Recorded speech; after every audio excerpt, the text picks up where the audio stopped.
Halo semuanya, perkenalkan nama saya Gedenana Praisa dengan nomor NIM 2515051030. Pada video kali ini, saya akan menjabarkan cara perakitan komponen komputer. Nah, di depan saya sudah ada beberapa komponen-komponen komputer yang akan dipasang di video ini.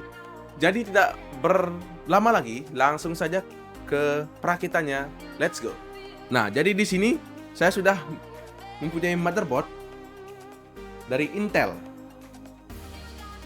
Kedua, di sini saya sudah ada prosesor dari Intel juga. Oke. Dan ini saya sudah ada RAM 4GB DDR3. Di sini saya sudah ada hard disk 250GB.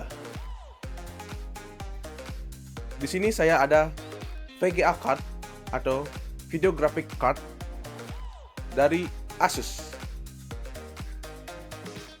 Di sini saya ada PSU dari Advance, oke. Dan selanjutnya ada DVD ROM bawaan casing, oke. Langkah pertama, kita pasang prosesor terlebih dahulu, prosesor. Nah, jadi kita buka dulu pengunci dari prosesornya. Caranya, tekan dan tarik tuas pengunci dan bawa ke atas. Nah, jika sudah seperti ini, ambil prosesornya. Cara mengambil prosesor seperti ini. Nah, jangan memegang di bawah seperti ini. Dan setiap prosesor ada tanda panah seperti ini, dan di setiap mobo pasti ada tanda panah seperti ini menunjukkan bahwa posisi prosesor menghadap ke bawah, menghadap sama supaya tidak terbalik dan menyebabkan pin bengkok. Nah, cara menaruh di tempatnya seperti ini. Taruh hati-hati, paskan. Nah, jika sudah seperti ini, jika sudah tidak goyang, selanjutnya tutup pengunciannya seperti ini. Oke, tutup seperti ini. Tarik ke bawah, tekan ke bawah maksudnya. Tekan ke bawah dan kunci. Oke, sudah kekunci seperti ini. Dan langkah selanjutnya, pasang fan prosesor dari Intel. Ini bawaan dari prosesor Intel.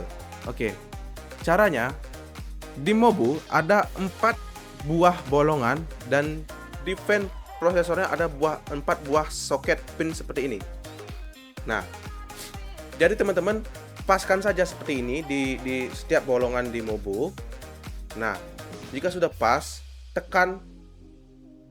Nah, supaya bunyi klik seperti itu, tekan, dan tekan. Oke. Jika sudah, putar untuk mengunci fan prosesor ini. Putar seperti ini. Di sini sudah ada tanda untuk menguncinya kemana. Di sini ke kiri, kunci, ke kiri, dan ke kiri. Oke, ini sudah kekunci. Dan pasang pin dari fan prosesornya. Di mobonya ada pin CPU fan. Pasang saja seperti ini. Nah, jika sudah aman, sudah beres, langkah selanjutnya pasang RAM. Nah, cara pemasangan RAM cukup mudah. Buka dulu pengunci RAM-nya di sini, buka. Di sini ada 2 buah slot RAM. Boleh di mana saja. Pasang RAM-nya. Di sini saya pasangnya di slot yang pertama saja, yang paling dalam. Buka dulu penguncinya. Di RAM ada cakokan seperti ini, samakan seperti di mobo. Di mobo ada skat seperti ini. Nah, jika terbalik, RAM tidak akan bisa terpasang. Nah, ini RAM tidak mungkin terbalik, teman-teman. Dan kita pasang seperti ini, cukup mudah. Paskan seperti ini di slotnya. Nah, jika sudah masuk seperti ini, tandanya sudah pas. Lalu tekan. Caranya untuk menekan, teman-teman memakai 2 jari supaya tidak patah RAM-nya. Tekan pakai 2 jari seperti ini. Nah, kalau sudah ada bunyi klik dan penguncinya otomatis kekunci. Nah, jadi RAM sudah terpasang. Oke, jika RAM sudah pasang, langkah selanjutnya kita memasang hard disk dan DVD drive. Oke, ini ada hard disk, ini ada DVD drive. Nah, kita memerlukan 2 buah kabel SATA. Di sini saya sudah punya 2 buah kabel SATA. Nah, di sini ada 2 buah kabel SATA. Kita pasang sekarang. Nah, di Mobo ada 2 slot kabel SATA. Di sini masukkan saja di sini. Diklik dan pasang ke harddisk. Di harddisk ada slot SATA. Di sini yang paling kecil di sini, masukkan saja. Nah, jika sudah, dia akan kekunci otomatis.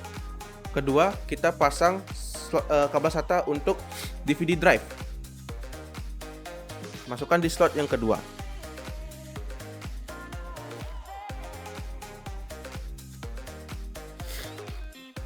Nah, di DVD drive juga ada slot kabel SATA.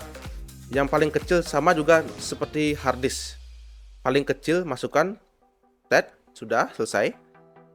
Nah, di sini kabel SATA dari masing-masing DVD drive dan harddisk sudah kepasang. Langkah selanjutnya, kita kasih supply listrik untuk komponen-komponen ini. Di sini saya sudah punya jantung dari semuanya. Ini adalah power supply.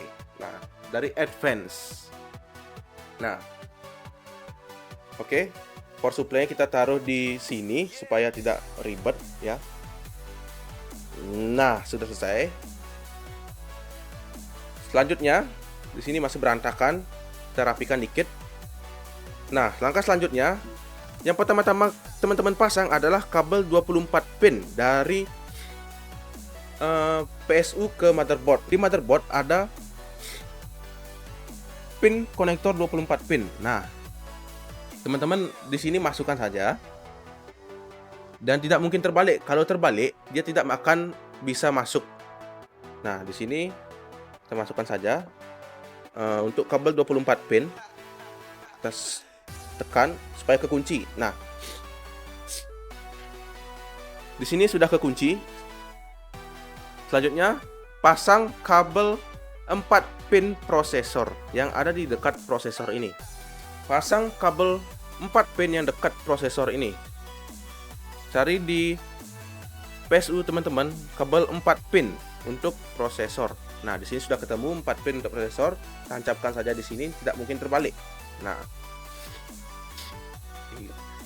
jika sudah, selanjutnya kasih supply dari harddisk dan DVD, supply listrik menggunakan kabel power SATA namanya. Seperti ini dia. Kabel power SATA. Ini untuk mensuplai harddisk. Teman-teman, masukkan saja powernya di sini. Ini power SATA. Masukkan, tidak mungkin terbalik. Di samping kabel SATA ini, masukkan slot. Dan masukkan juga power SATA untuk DVD drive supaya bisa hidup. Ini ya, DVD drive. Sama juga seperti harddisk untuk slotnya. Masukkan saja seperti ini. Nah, jika sudah, langkah selanjutnya yang terakhir, ini adalah yang ditunggu-tunggu, pasang VGA card-nya. Oke. Tahap pemasangan VGA card ini, di motherboard ada konektor pin PCIe namanya. PCIe untuk VGA card. Nah, di sini ada pinnya juga, samakan seperti RAM, ini ada cekokan dan di sini ada cekokan. Samakan aja, tidak mungkin terbalik untuk pemasangan VGA card karena sudah ada SCART-nya. Pasang aja seperti ini.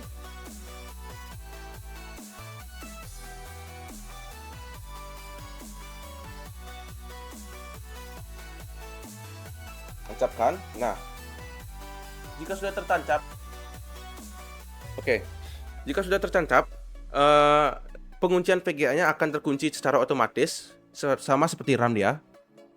Oke, jika sudah semuanya kepasang di sini komponen-komponennya, langkah selanjutnya kita tes untuk menghidupkan komputer ini. Kita akan setup monitor dulu. Di sini di samping saya sudah ada monitor. Dan di sini sudah ada kabel HDMI untuk masukkan ke VGA-nya untuk menampilkan display. Oke. Kita masukkan dulu ke HDMI-nya di sini, slot, udah. Dan masukkan kabel power dari PSU. Nah, langkah selanjutnya kita hidupkan komputernya. Nah, cara untuk menghidupkan komputer di luar casing, caranya cukup unik. Kita memakai sebuah obeng untuk menjumper sebuah pin power yang ada di motherboard ini. Caranya cukup mudah. Nah, di sini di motherboard ini ada namanya pin front panel. Yang banyak ini yang warna-warni ini. Nah, setiap mobo pinnya berbeda-beda. Ada pin powernya di bawah, ada pin powernya di atas. Nah, karena di mobo ini pin powernya ada di atas yang warna merah ini, kita jumper kedua pin itu menggunakan obeng seperti ini. Kita tempel saja di pin power ini. Nah, jika sudah ditempel seperti itu, tempel kedua pin menggunakan obeng ini, dan di sini komputer sudah menyala. Nah, komputer sudah menyala dan display kita lihat. Nah, oke. Sudah masuk ke Windows dan oke. Nah, sudah berhasil teman-teman semuanya. Untuk perakitan komputer kali ini kita sudah berjalan normal dan masuk ke tahap Windows 8 dari komputer ini. Nah, jadi caranya cukup mudah untuk merakit sebuah komponen seperti ini dan tidak begitu sulit, namun teman-teman harus berhati-hati dalam perakitannya karena ada kesalahan sedikit bisa menjadi fatal untuk komponen-komponen komputer ini. Saya Nanda dan terima kasih sudah menonton videonya sampai habis, dan terima kasih, sampai jumpa.